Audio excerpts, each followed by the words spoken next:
Ó, te jó ég. A francba. El fogok késni. Tényleg elkések. Jel megyéből jövök. Jel megyében nincsenek rodeo bohócok. Pimaszkodással nálam nem jutsz messzire. Nem vagy valami rokonszenves a megjegyzéseiddel. Megfordult a fejemben, hogy lopok egy csókot. Igaz, hogy fiatal vagy, beteg, ráadásul csúnyácska, de most inkább a derékszíjammal húznék rád vagy 5-6-ot. Egyik rosszabbul esne, mint a másik. Vizes fésűvel rendbe szedhetné a loboncát. Montage geheimleiding het de Klimmen van der Emmer. De zelfde eltulcis formontage ongo bürklande empöszi götönde bündertő or. Mi a fenét megeksz? Talán részeg voltam. Ja, igen, már tudom, de vicces volt. Elmegy a kedved a röhögéstől, ígérem.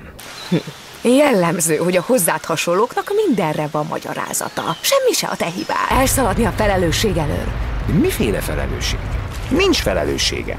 Nem vagyok szemét. Aki ezt nem érti, magára vesse. Te vagy a szemét. Maradok szemét. Gondoltam. De mit csináltam? Kiment a fejemből. Komolyan. Nagyon sajnálom. Persze.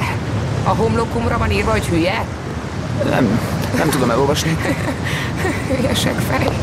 Nincs mit mondanom. Ne lássanak többet. Mi ez a hülyeség? Jó barátok vagyunk, most meg jelenetet csinálsz itt nekem. Ez nem normális. Tűnj el! Tűnj már el végre! Jó, akkor mentem is. Akkor most hadd kérdezzek én valamit. Mondd csak, Marcellus Wallace, hogy néz ki? Hogy? Melyik országból jössz te? Hogy mi? Olyan országról még nem hallottam. Beszélnek ott angolul? Hogy? Angolul a kurva anyád! Te beszélsz úgy? Igen! Akkor érted, mit mondok? Igen! Akkor most elmondod nekem, hogy Marcellus Wallace hogy néz ki? Hogy mi? Mondd ezt még egyszer!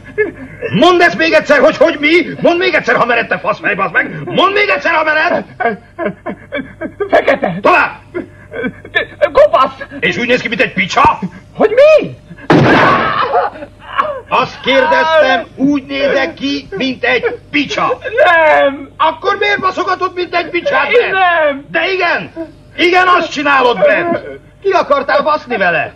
Márpedig Marcellus Wallace senki mással nem szeret baszni, csak a feleségével, Mrs. Wallace-szal. És még van képe hozzá. Sajnálom. Legközelebb kilövöm a kamerát is. Magát lője ki. Az Isten szerelmére.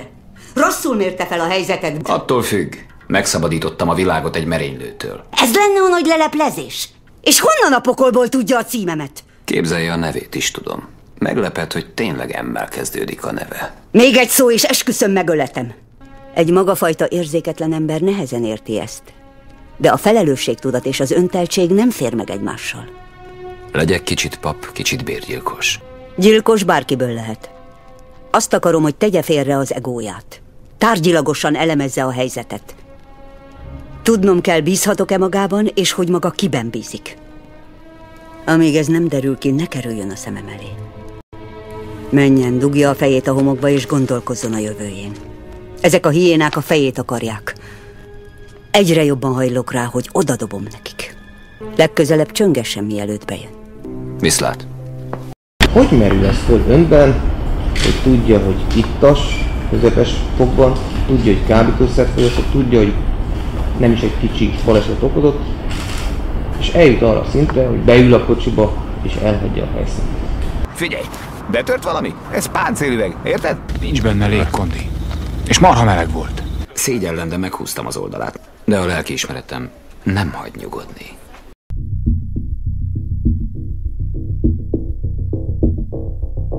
Jaj, hagyjál már, menj ki nyafizni a többiek, ne nyavajog már.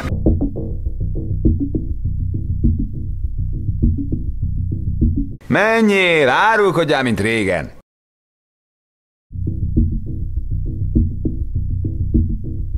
Ugyan, de ez csak egy kis szúnyogcsípés, tudod? Balázs úgy érte, hogy jön a helyszínre, mondta neki, hogy az a lényeg, drágám, hogy te vezettél. Én másképp emlékszem. Megmentettem az életedet, haver!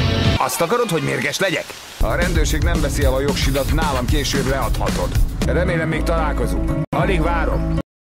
Vállald már magadra. Dehogy vállalom magamra! Komplett volt a reggelie? Uram? Fehérje dús volt, semmi koffein, semmi cukor. Itt senki sem iszik, és A nem is csirkét is dohányzik. nyúzva eszem, uram. Helyes. Megértette, amit mondtam? Maradéktalanul, uram. És nagyon tetszett. Maga tényleg ilyen totál pedál, fiacskám. Ifjús, okos, mindig kalos. Csak azt nem tudom, hogy miért éppen hozzánk küldték. Ez kemény hely. Talán azt hitték, hogy nincs nálunk elég seggfej. Pedig van, uram. Végeztünk, nagyokos. Régóta vagy a szakmában, ugye? 22 éve? Igen, 22 éve. Az egyik pasas említette, hogy van valamilyen elméleted. Hagyd a fenébe! Jól van, te feladtad. De én nem adom fel ilyen könnyen. Hagyd őket a francba, azok szellemek! Ja, persze. Na jó. Jól van, te nagyokos. Tehát el akarod kapni. Hős akarsz lenni. Hát persze. Hé, sétálgassak ezzel az izével a hónom alatt, mint akik belőttek. És kérdezősködjek. Na, nézd csak. Figyeld őket. Ez egy elkülönült törzs. Külön nyelvet beszélnek. Nem mersz csak úgy oda hozzájuk, közéjük kell keveredned. Lesd a mozdulataikat, gondolkodj a fejükkel, vedd át a szavaikat. Vagy te mész közéjük, vagy én. Hozzám illik jobban? Én sem vagyok már pelyhes tólú kiskacsa. Hogyan már? Mi benne a nehéz? Miért néz rám ilyen csúnyán? Én nem tetszem neki. Kicsit kancsal. Miből gondolja? Volt nejem. Az ex-ne? A fenébet nem pártotlan. Dehogy is. Tök jóban vagyunk. Tényleg? Nézze meg, hogy bámul. Tudom. Az esküvőn is így nézett. Higgy el. Ez semmit sem jelent. Befejezték? Igen. Akkor folytatnám. Jó. A bíróság a vádlott vallomását hihetetlen kifogásnak tartja. A bíróság szerint a vádlott viselkedése nagyfokú szellemi éretlenségre utal. A bíróság így eltekint az ügyészség által javasolt pénzbírságtól. Igen, bingo. Nem megmondtam. A vádlott lehetőséget kap, hogy javítson a csökevényes szociális kompetenciáján.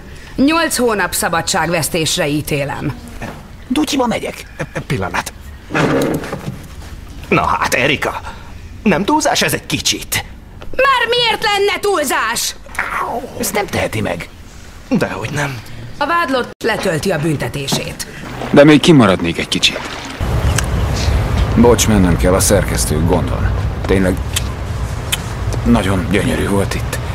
Kérek egy üvegbe hűtött Bollinger grananét. És belug a kaviárt. És most fogjátok be, jó? Vagy nem fogok mesélni?